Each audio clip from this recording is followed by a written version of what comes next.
Acercamiento entre Petro y Trump. Anuncian una reunión en la Casa Blanca.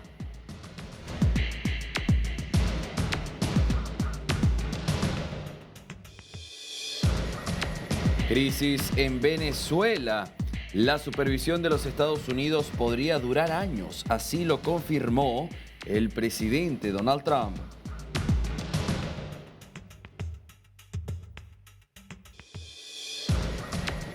Confirman que los incendios de la Patagonia Argentina son intencionales.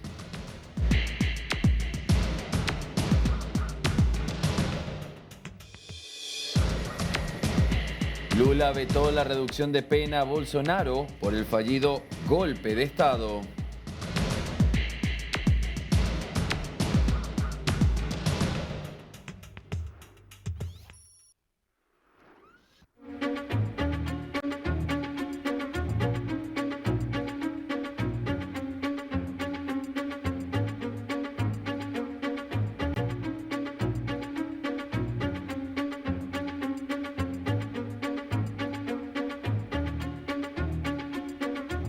En Latinoamérica vamos a hablar de la situación de Venezuela. Hoy el presidente reelecto de la Asamblea Nacional, Jorge Rodríguez, hermano de Delcy Rodríguez, quien ahora está en el interinato de Venezuela para esta transición que hoy Donald Trump, el presidente de los Estados Unidos, está liderando, está controlando y está haciendo a su manera, y lo podemos confirmar, pues ayer él mismo mencionaba lo que tenía que ver directamente con el cierre del helicoide, el centro de tortura más grande de América Latina, y la liberación de presos políticos. Y hoy ya ha sido anunciado precisamente por el mismo Jorge Rodríguez. Estas son imágenes en vivo hasta ahora de lo que ocurre en las afueras del helicoide.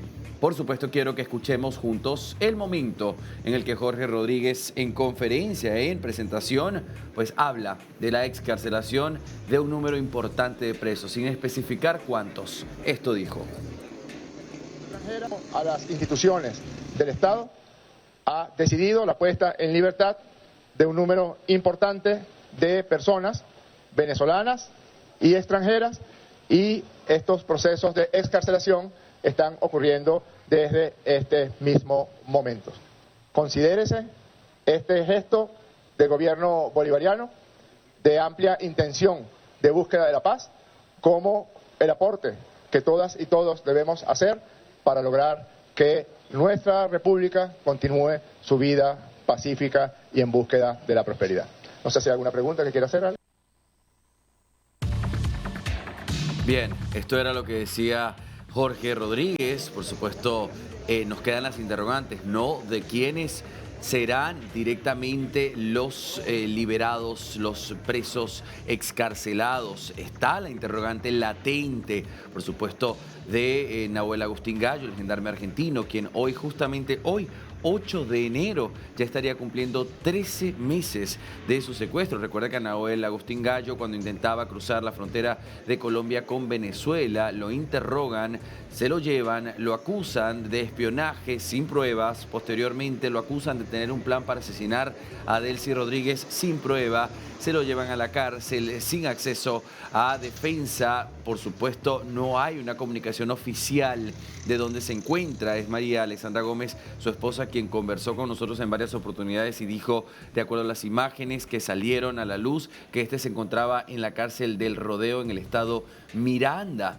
Y desde que esta tensión y expectativa por la liberación de Nahuel Agustín Gallo ha llevado a que hoy el gobierno de Argentina esté moviendo las pocas piezas diplomáticas que quedan y aprovechando la alineación, el alineamiento, quiero bien decir, entre el presidente Javier Milei y el presidente de Estados Unidos para esta liberación de Nahuel Agustín Gallo, y también Germán Giuliani, el otro argentino, quien también está en este momento en la lista de presos políticos.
Y atención América Latina, información importante de último momento. Liberaron a 5 presos españoles detenidos por el régimen y se confirma desde la Cancillería. José Manuel Álvarez dice, ya vuelan hacia España los 5 compatriotas liberados hoy en Venezuela. Pronto estarán en casa con sus seres queridos. He hablado con ellos para transmitirles mi alegría por su liberación y agradezco a la Embajada de España, Venezuela y todos los que han contribuido a que haya sido posible. Esto lo ha compartido hace minutos nada más José Manuel Álvarez, diciendo que estos 5 compatriotas españoles estarán pronto en España con sus seres queridos. Dice textualmente, vuelan ya hacia España los 5 compatriotas liberados hoy en Venezuela.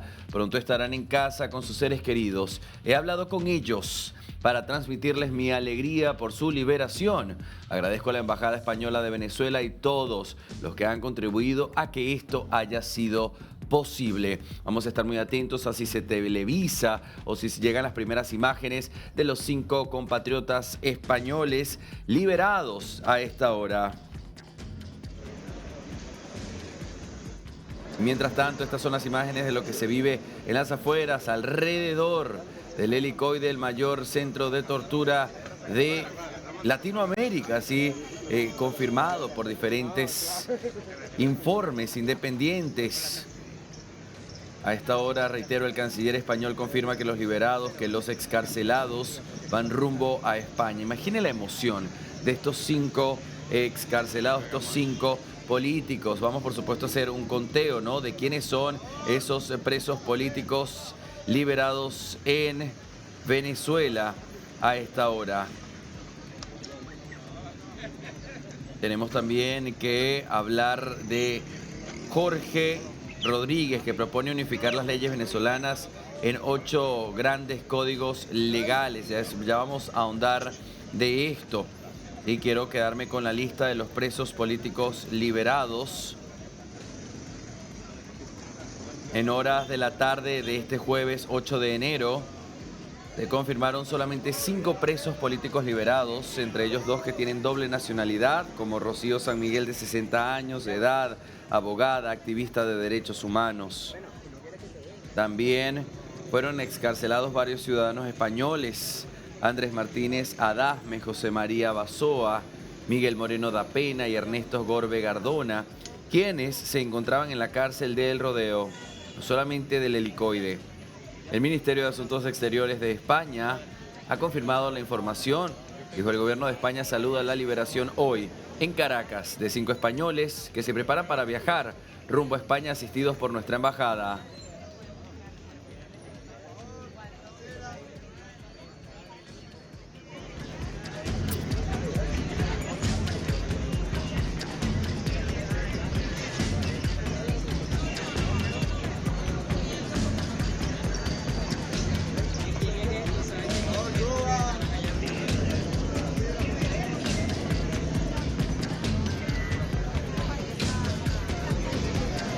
Según la entrevista Latinoamérica del presidente Donald Trump con The New York Times, estaba en esa entrevista, ¿sí?, donde estaban los periodistas, y de pronto lo interrumpen para decirle que el presidente de Colombia, Gustavo Petro, lo estaba llamando. Esta entrevista, a pesar de que Donald Trump dijo 15 minutos, se dice que duró entre 40 minutos a 1 hora. Y durante esta hora, pues los dos pudieron conversar. Y hay detalles a esta hora de esa llamada y los quiero compartir con usted. A esta hora ya comienzan a salir a la luz una serie de detalles inéditos sobre la llamada telefónica entre el presidente de Estados Unidos, Donald Trump, y el mandatario colombiano, Gustavo Petro. Revelan cómo las tensiones regionales tras la captura del entonces dictador Nicolás Maduro y las presiones sobre la agenda antinarcóticos influyeron en un diálogo que terminó amortiguando un clima diplomático marcado por la confrontación. El intercambio, que duró cerca de 1 hora, ocurrió alrededor de las 12:30 p.m., fue atendido por Trump desde la oficina Oval, interrumpiendo esta entrevista con los periodistas de The New York Times. En ese momento, el mandatario estadounidense hablaba sobre la situación en Venezuela y los planes de los Estados Unidos tras la captura de Maduro. Según se conoció, Trump fue notificado mediante un mensaje escrito en el que se le informaba que Colombia estaba intentando comunicarse con él. De hecho, el texto decía de manera literal: Colombian President Gustavo Petro is calling for you. Si esto lo traducimos al español, es el presidente de Colombia, Gustavo Petro, lo está llamando. Lo que llevó a Donald Trump a suspender la entrevista para atender la llamada. De hecho, ya hay imágenes de lo que es esa fotografía donde le indicaban al presidente el mensaje de que lo estaba llamando el mandatario colombiano. Durante esa conversación previa con los periodistas, Trump sostuvo que líderes de la región, incluidos Gustavo Petro, se habían sentido presionados o intimidados para alinearse con los intereses de Estados Unidos luego de la operación que derivó en la captura de Nicolás Maduro en un contexto de reconfiguración del equilibrio político en América Latina. Antes de recibir esta llamada, Trump había señalado a los periodistas que Estados Unidos podría supervisar durante años, controlar sus recursos petroleros y reconstruir de manera muy rentable, incluyendo hasta 50 millones de barriles de petróleo venezolanos sometidos a refinanciación y venta bajo canales autorizados por los Estados Unidos por Washington. Solo el tiempo dirá, es lo que dijo Donald Trump. En la oficina oval, además de Trump, estaban presentes, al menos al principio y al final de la llamada, el vicepresidente J.D. Vance, por supuesto el secretario de Estado Marco Rubio, figuras con un peso político relevante en la Casa Blanca y en la definición de la política exterior estadounidense, especialmente hacia América Latina. Rubio en particular, que ha sido un interlocutor constante con sectores vinculados a la transición venezolana, algo que Trump destacó en la entrevista al decir que Rubio habla con ellos todo el tiempo. La participación del vicepresidente y del secretario de Estado Marco Rubio en el momento de la llamada, aunque aislada en términos de intervenciones públicas, sugiere que Washington consideró necesario mantener cerca a sus principales asesores ante un episodio que podía definir la percepción del liderazgo estadounidense en la región tras la captura de Nicolás Maduro. De acuerdo a The New York Times, Trump y Petro conversaron durante cerca de 60 minutos. Hablaron de la situación de las drogas, otros desacuerdos. El diálogo fue interpretado por la Casa Blanca como un momento para disipar, al menos transitoriamente, cualquier amenaza inmediata de acción militar de Estados Unidos contra Colombia, después de que Trump semanas atrás hubiese puesto la posibilidad en medio de acusaciones de tolerancia de Petro con redes de narcotráfico. Según Petro, él no llamó a Trump. Ojo con esto. El presidente Gustavo Petro aseguró que la conversación telefónica con Donald Trump no fue producto de una iniciativa personal improvisada, sino el resultado de un trabajo diplomático metódico liderado por la Embajada de Colombia en Washington. El mandatario rechazó las versiones que señalaban que él había buscado directamente el contacto con el presidente estadounidense y sostuvo que el proceso se gestó a través de canales formales. Según Petro, el acercamiento fue posible gracias a las gestiones del embajador Daniel García Peña, quien sostuvo diálogos tanto con congresistas republicanos como demócratas para abrir los canales inéditos de comunicación entre ambos gobiernos. De hecho, hay un posteo del mismo Gustavo Petro diciendo que esas historias no son ciertas, que el comienzo de la conversación se debe a un trabajo metódico hecho por el embajador y no por un deseo propio de él. De acuerdo con el relato del jefe de Estado, fue Rand Paul quien se comunicó con Trump y logró convencerlo de aceptar el diálogo. Petro afirmó que una vez se concretó la posibilidad de la llamada, mantuvo su convicción histórica sobre la necesidad de conversar incluso en escenarios de alta tensión. Siempre he sido un convencido desde joven de que es mejor dialogar para detener la violencia, decía Gustavo Petro.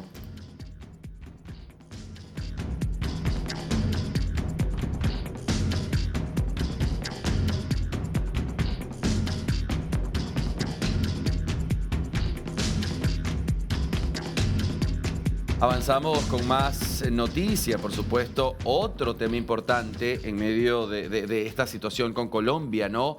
Que ha sido un protagonista importante en esta situación de captura a Nicolás Maduro, de amenazas previas desde los Estados Unidos. Pues ahora tenemos que hablar del viaje confirmado de Delcy Rodríguez, la actual presidenta interina de Venezuela para esta transición, mientras es Estados Unidos quien está al control de los recursos energéticos de Venezuela y por lo que estamos viendo también envía señales directas para lo que es la transición y la excarcelación de estos presos políticos. Se ha confirmado que Delcy Rodríguez, quiero bien decir, viajará a Colombia para reunirse con Gustavo Petro. Tema de conversación, por supuesto, la presión que ejerce Estados Unidos. No hay mucho que hacer en esta situación. Permítame, le brindo más detalles que tengo acá en mi pantalla. Quiero compartirlo con usted. Dice: el gobierno de Colombia delineó los pormenores de este episodio en un comunicado divulgado desde Bogotá el 8 de enero, en el que la directora del Departamento Administrativo de la Presidencia, Angie Lisset Rodríguez Fajardo, extendió una valoración positiva sobre la más reciente conversación entre mandatarios de alto nivel.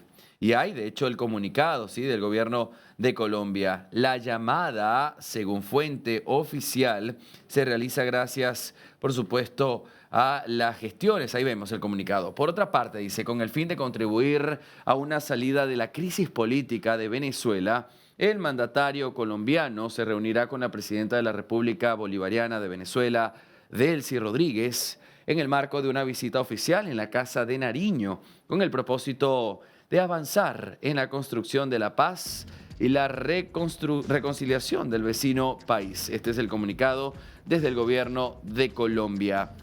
Por supuesto, esta es una importante visita, ¿sí?, tomando en cuenta la mirada que tiene Trump sobre ambos países y lo que ya ha hecho sobre Venezuela.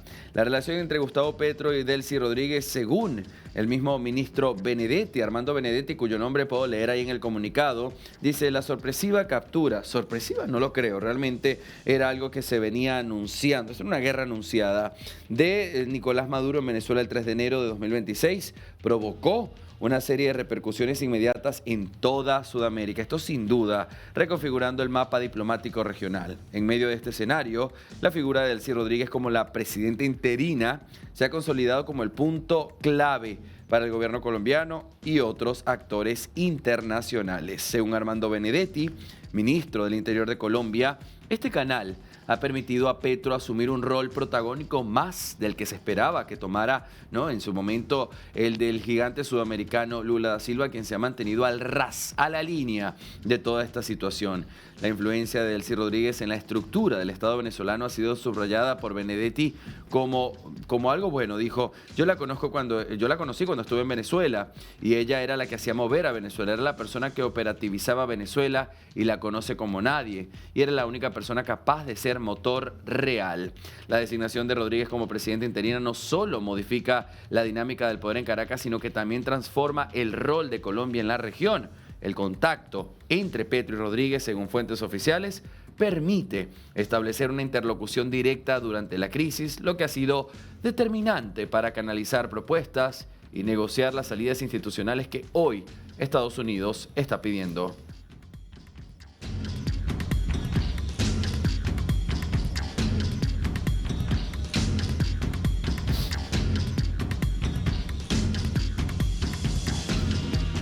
Y hasta ahora volvemos a Venezuela.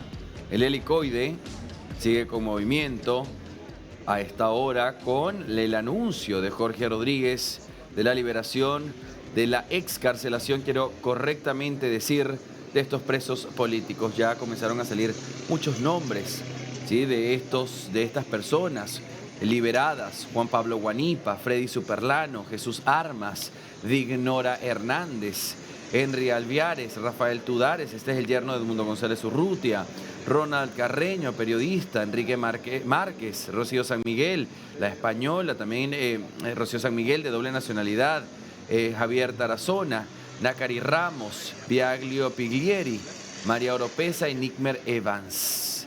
Son, por supuesto, algunos de estos nombres, estos presos políticos, en la lista confirmada hasta el momento.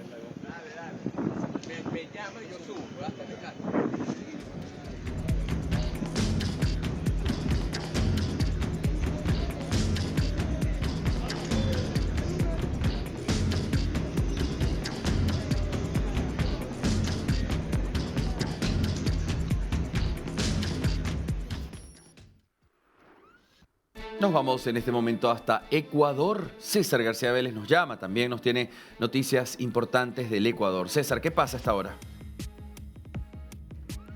Sí, ¿cómo estás? Bueno, hacemos un paréntesis a la situación en Venezuela para comentarles que en el marco de este escándalo que se vive en la justicia ecuatoriana, que tiene como principal protagonista al presidente del Consejo de la Judicatura, Mario Godoy, durante esta mañana se desarrolló la reunión del Consejo de Administración Legislativa en la Asamblea Nacional, la cual tiene por misión aprobar el juicio político o no en contra del titular de la Judicatura ecuatoriana, el cual está siendo señalado por una serie de irregularidades. Primero, por un juez anticorrupción que, como ustedes saben, quienes nos han estado siguiendo aquí en News, fue amenazado por un narco serbio, el cual a propósito ha sido también requerido en extradición por Austria por la gravedad y la cantidad de negocios del narcotráfico que manejaba, y que posteriormente este juez, tras ser amenazado, pues salió del cargo renunciando porque se le había quitado la protección. A esto se suma la entrevista en exclusiva que tuvimos aquí en News de una exfuncionaria judicial, la directora de la Judicatura de Orellana, quien también aseguró que la institución la desprotegió cuando narcotraficantes trataron de asesinarla y se salvó de milagro. Bueno, lo que ha decidido el Consejo de Administración Legislativa es que una unidad interna haga un informe preliminar para determinar si Godoy debe ir o no a juicio político. Escuchemos lo que decía el presidente de la Asamblea, Niels Olsen, al respecto de esta posibilidad. Quiero dejar algo muy claro.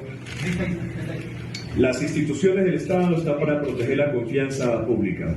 Y cuando esa confianza se ve comprometida, el Estado debe actuar con estricto cumplimiento de la ley y con total transparencia. Este Consejo no está aquí para interpretar climas ni tampoco para especular.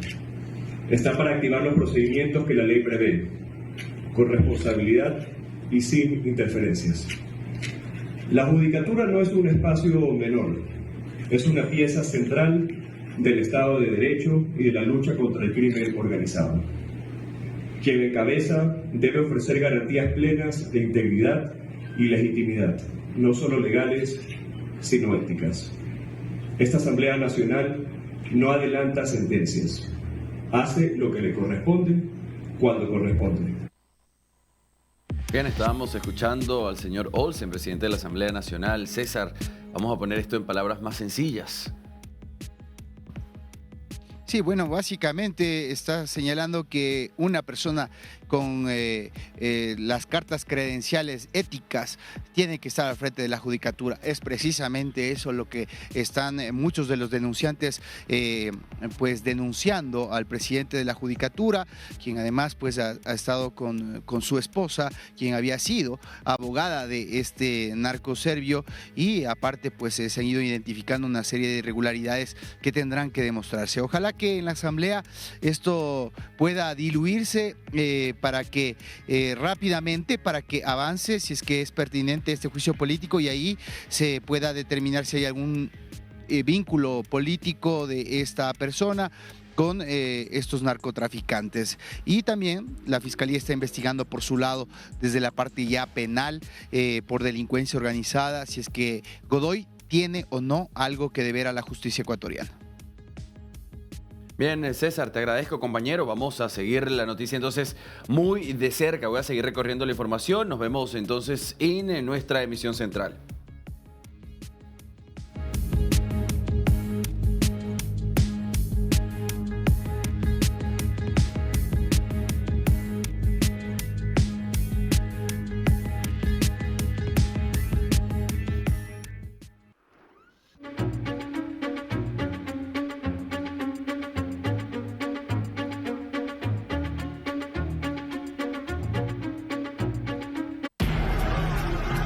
Increíble las imágenes. 12 días han transcurrido de estas manifestaciones en todo Irán.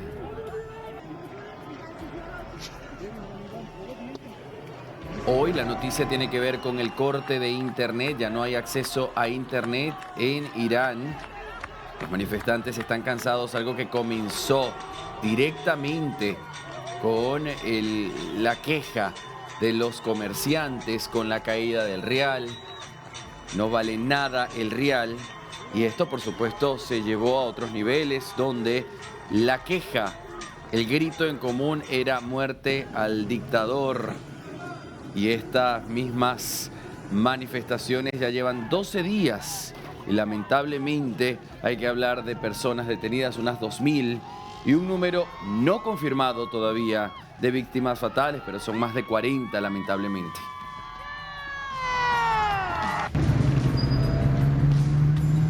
حسن سلیمانی در آتش